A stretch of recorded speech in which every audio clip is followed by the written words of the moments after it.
était dans les tuyaux depuis un certain temps, elle est réelle aujourd'hui. Elle est vraiment réelle aujourd'hui et grâce à vous, Monsieur le Président. L'Union des Comores est membre de l'Organisation internationale de la francophonie.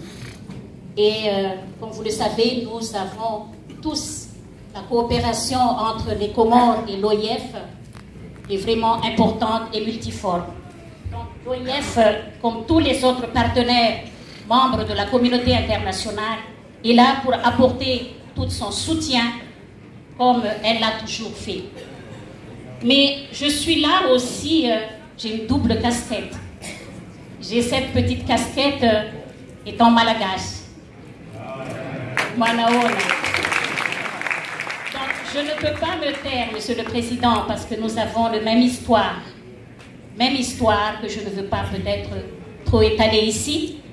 Mais une petite anecdote, j'étais d'ailleurs en mission aux Comores quand le président de la République de Madagascar, Erazonar Mapiana, m'a téléphoné pour me demander de rentrer dans le gouvernement en 2015 où il m'a proposé d'être ministre des Affaires étrangères.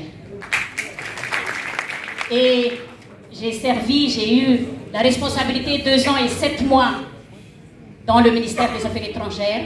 Mais comme je suis magistrat aujourd'hui, donc j'ai intégré actuellement la Cour suprême de Madagascar. Et c'est dans cette casquette que j'ai envie de dire les expériences que j'ai vécues auprès du ministère des Affaires étrangères. Qu'est-ce qu'on a fait? Il y avait des questions tout à l'heure sur les 2 axes que vous avez évoqués. Et on a mis en place, c'est vrai aussi, la politique étrangère de Madagascar. Parce que ça datait de 1900 et quelques. Et nous aussi, on a vécu des coopérations, des accords signés, mais qui n'avaient pas de suivi. Donc, on a demandé l'aide du PNUD et le ministère des Affaires étrangères avec ses experts, avec les diplomates. Et on a recruté des experts nationaux. On a fait 2 jours d'atelier pour savoir où est-ce qu'on va aller, qu'est-ce que c'est cette politique étrangère que le Comore il veut aujourd'hui, parce que le monde tourne et il ne faut pas qu'on nous oublie, nous, l'océan Indien. Et pendant 2 jours, on a fait cet atelier appuyé par le PNUD avec des experts nationaux, comme je vous ai dit tout à l'heure, et on a parlé de long à large. Avant mon départ du ministère des Affaires étrangères, j'ai remis le dossier auprès du président de la République, donc libre à mon successeur de suivre. Le deuxième point, c'est le point sur les îles tout à l'heure. Je dis les îles parce que nous aussi, on a des îles qui ont des problèmes avec le même pays. C'est vrai que cet aspect-là, comme disait le président tout à l'heure, on ne peut pas ne pas s'asseoir, discuter, parce que c'était depuis presque 50 ans. Chez nous, on n'a pas ouvert le dossier depuis presque 36 ans. Et c'est le président de la République de Madagascar qui était allé voir son homologue président François Hollande en disant on devrait mettre ensemble une commission mixte des hauts fonctionnaires. Et je pense que depuis ces 36 ans, j'ai pu mettre en place avec le président de la République cette commission mixte des hauts fonctionnaires dirigée par le secrétaire général du ministère des Affaires étrangères. Parce que n'oublie pas, c'est une affaire diplomatique d'abord. Et il faut parler diplomatiquement. Et quand on parle de la diplomatie, comme on dit chez nous, c'est falala pumbalou. Comment parler? C'est le respect. On ne peut pas se bagarrer avec la France.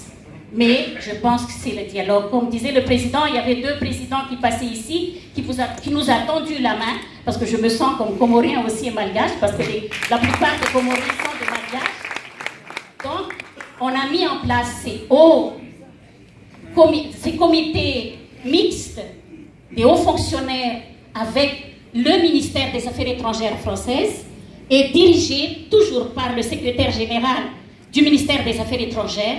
On a mis 2-3 experts nationaux dedans et on a pu faire la première réunion en France, d'abord. Parce que normalement, dans la décision des Nations Unies, la France devrait discuter, parler, négocier avec Madagascar. Mais, pour éviter, mais je suis désolée, mais les journalistes, parce que si on a fait la réunion à Madagascar, les journalistes, ils vont dire, les opposants, ils vont dire, les sociétés civiles, ils vont dire oui, mais il faut qu'on ait nos îles. Mais on ne peut pas avoir nos îles comme ça. C'est pas des pieds de mangue et puis on va dire je veux prendre les papayes là-bas. Mais il faut discuter, il faut parler. Et les expériences, comme je vous ai dit, c'est la première fois. On avait cette réunion en France et normalement, s'il n'y avait pas, entre parenthèses, la peste qui passait chez nous, normalement on devrait faire la deuxième réunion de cette comité mixte des hauts fonctionnaires et diplomates. Normalement, on devrait le faire à Madagascar. Donc, c'est vraiment les expériences que j'ai vécues auprès du ministère des Affaires étrangères.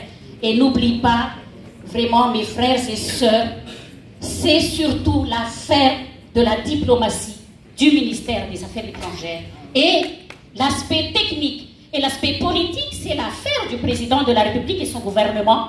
Quand il passe dans tous les sommets, soit de l'Union africaine, soit des Nations unies, soit de l'IORA, soit du COMESA, soit des Ligara, il faut toujours mentionner dans vos discours, Monsieur le Président, que vous voulez que les Comores soient réunis. Catherine, un peuple, une histoire et un nation.